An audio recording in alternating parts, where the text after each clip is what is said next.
नमस्कार दर्शकों, मैं सुदेश आर्य की बेटी अंशुल आर्य आप सबका स्वागत करती हूँ। आज हम इस बात पर चर्चा करेंगे कि इस दुनिया में इतने दुख क्यों बढ़ गए हैं और हमें दुख क्यों होता है। आप सबने एक दोहा सुना होगा, दुख में सिमरन सब करे, सुख में करे न कोई, सुख में सिमरन जो करे तो दुख काहे का होए।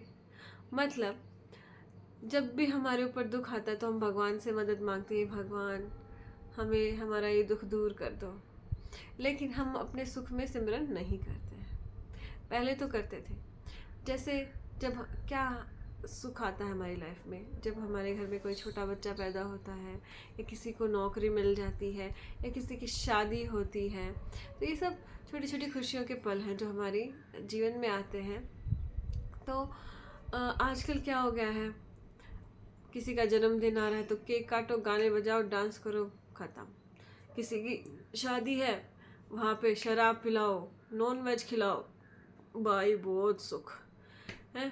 किसी की नौकरी लग गई है, हाँ भाई दोस्तों को पार्टी कराने बाहर ले चलता हूँ, वहाँ भी दारू शराब सब यही गंदगी गंदगी हो गई है। हम याद ही नहीं करना चाहते हैं भगवान को। लेकिन पहले क्या होता था, किसी के घर में बच्चा होता तो वो भंडारा करता था, गरीब लोगों को खाना खिलाता था, हवन करवाता था, नव वर्ष पे हवन करवाता था।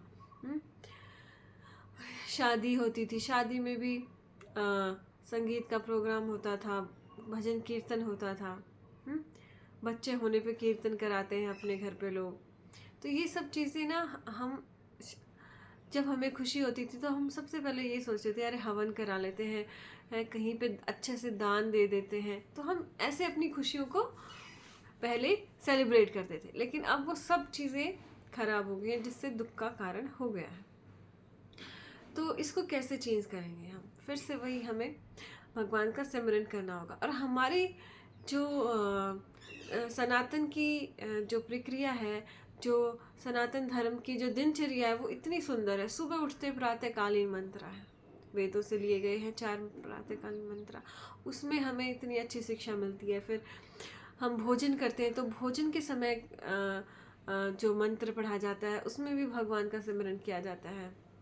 हाँ, फिर हम पढ़ने बैठते हैं तो पठन पाठन का मंत्र है, रात को सोते हैं उसका मंत्र है। तो ये पूरी दिनचर्या में, हाँ, ऐसे छोटे छोटे जो मंत्रों की प्रावधान है, उससे हम पूरे दिन में भगवान का सिमरन करने का हमारे पास एक ज़रिया हो जाता था कि शायद हम अपनी लाइफ स्टाइल में इतना बिजी हो जाएं कि हमें भगवान का सिमरन करने का मौका ना मिले।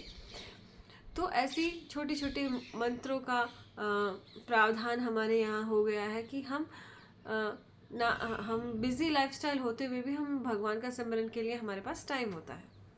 लेकिन आज सब कुछ भूल गए हैं, वो सब चीज़ें रही नहीं है।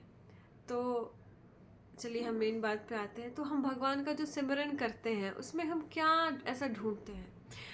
जब भी हम भगवान का सिमरन करते हैं तो हम बोलते हैं, भगवान तेरा ही है ये सब कुछ, मेरा कुछ नहीं है, राइट? और तूने ही हमें ये खुशियाँ दी हैं, उसके लिए तुम्हारा बहुत बहुत धन्यवाद। मतलब ग्रेटिट्यूड का भाव किसी के प्रति आपका, कि आपने मुझे ये चीज़ दी है। जैसे आपके बच्चे हैं, आपके बच्चे कामयाब कब होते हैं?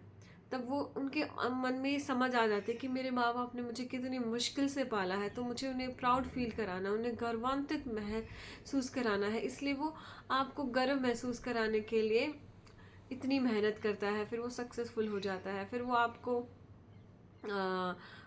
तो मतलब वो उसके अंदर वो भाव आ गया कि मेरे लिए इन्होंने इतना किया है तो मुझे भी इनके लिए कुछ करना चाहिए।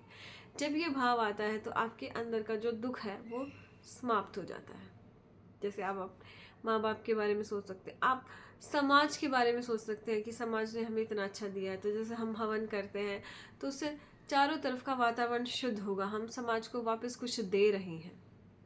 तो ये भाव आपके अंदर आता है।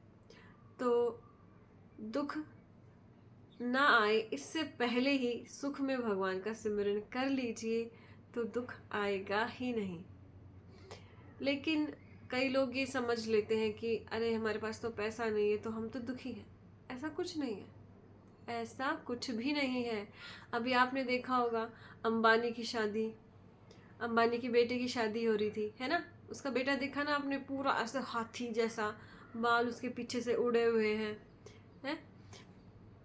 उसके पास तो सब वो तो इंडिया का सबसे अमीर आदमी है ना, तो उसकी बेटी का ये हाल कैसे हो रहा है? तो जो ये आपने भरम पाल रखा है कि धन से ही सुख आएगा, ऐसा कुछ नहीं है। पहला धन आपको पता है ना, निरोगी काया होती है। दूसरा आपका जो धन है वो आपका कैरेक्टर है, आपका चरित्र है।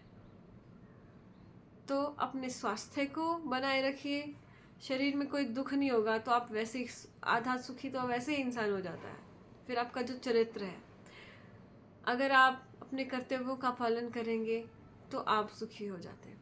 कई बार क्या है ना, लोग कुछ ज़्यादा ही अपने कर्तव्य के प्रति वो हो जाते हैं कि मुझे तो ठीक करना है, मुझे तो अपनी फैमिली को ठीक करके रहना है। ऐसा कुछ नहीं है। आप किसी और की इच्छा से जीवन नहीं बिता सकते ना, तो आपका परिवार भी आपके अकॉर्डिंग नहीं जी सकता है। उनकी भी अलग सोच है। बस आप अपने परिवार को अगर ये चाहते हैं कि वो बदले, वो सब ठीक हो जाए, तो उन्हें आपको खुद का एग्जाम्पल देना पड़ेगा और उन्हें टाइम देना पड़ेगा। जैसे किसी को आपको कुछ बोलना है तो आप उसको एक ही बार बोलिए। सदाचार यही है कि आप एक ही बार बोलिए और अपने एग्जाम्पल से उन्हें समझाइए। ज़्यादा फोर्स मत कीजिए, ठीक है? कि अच्छा करो, अच्छा करो, अच्छा करो। वो आपके अकॉर्डिंग नहीं जी सकते, क्योंकि आप भी दूसरों के अकॉर्डिंग नहीं जी सकते हो। तो थोड़ा संयम रखें। और जब बोलते हैं ना, जब आपकी ना चले, आपका जोर किसी पे ना चले, तो सिर्फ और सिर्फ एक का ही जोर चलता है, वो है भगवान का। भगवान से मदद मांगे, उस पर भरोसा रखें और आपके दुख ज़रूर दूर हो जाएंगे। ये मेरा पूरा विश्वास है। तो आज के लिए इतना ही। धन्यवाद।